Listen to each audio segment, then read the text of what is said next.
শহীদ ওসমান হাদি ভাইয়ের হত্যা হয়েছে, বাংলাদেশে আমরা শুনেছি বিচার হবে, কিন্তু বিএনপি সরকার গঠন করেছে। আমরা প্রধানমন্ত্রী তারেক রহমানকে অনুরোধ করব যে আপনি এই বিচার যে প্রক্রিয়া রয়েছে সেটা দ্রুত উদ্যোগ নিন। বাংলাদেশের সারা তরুণ সমাজ অপেক্ষায় আছে, আমরা রাজপথে নামতে প্রস্তুত আছি, কিন্তু আপনাদেরকে সময় দিচ্ছি। আপনারা বলেছিলেন ঈদের পরে আন্দোলন, ঈদের পরে আন্দোলন। আমরা এটা বলবো না যে ঈদের পরে আমরা নামবো। আমরা যেদিন নামবো সেদিন শহীদ ওসমান হাদি ভাইয়ের হত্যাকাণ্ডের বিচার বুঝে নিয়ে ইনশাআল্লাহ মাঠ থেকে বিদায় হব ইনশাআল্লাহ। আমাদেরকে বলা হয়েছিল আমাদের 3টা এজেন্ডা ছিল, সংস্কার, বিচার, আরেকটি হলো নির্বাচন। নির্বাচন হয়েছে, আপনারা যেভাবে হোক ক্ষমতায় গিয়েছেন, তাহলে এখন সংস্কারের কি হবে? আমরা সবাই ভোট কেন্দ্রে গিয়েছিলাম, গণভোটে হাঁকে জয়যুক্ত করে বাংলাদেশের মানুষ দিয়েছিল। সংস্কারকে ব্যাহত করার প্রচেষ্টা চলছে। আল্লাহর হস্তে আপনারা জনগণ যে ম্যান্ডেট দিয়েছে সংস্কারের পক্ষে, জনগণের বিরুদ্ধে যাবেন না।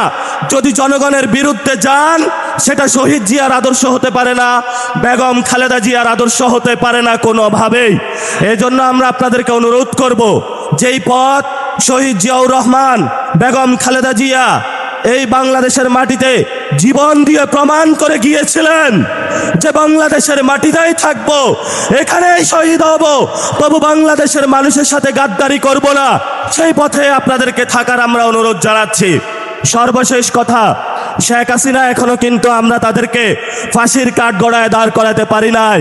ওই যে এই পাশে রয়েছে ইন্ডিয়া, এই ভারতে বসে বসে তারা বাংলাদেশের বিরুদ্ধে ষড়যন্ত্র করছে।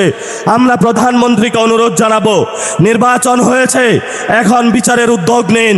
আপনাকেই তো শেখ হাসিনা এখানে বাংলাদেশে অনেক নির্যাতন করেছিল, অসংখ্য কুমিল্লার ভাইদেরকে হলো এখানে রাজপথ থেকে ধরে নিয়ে গিয়েছিল। এই যে কুমিল্লার সাক্কু ভাই থেকে শুরু করে প্রত্যেকটা ব্যক্তি এখানে ইয়াসিন ভাই নির্যাতিত হয়েছিল আমরা জানি। কিন্তু আমরা এখন কি দেখতে পাচ্ছি? শেখ হাসিনা ওইখানে বসে বসে হাসছে, আর রাজপথে আমরা এখানে বিচার চেয়ে বেড়াচ্ছি।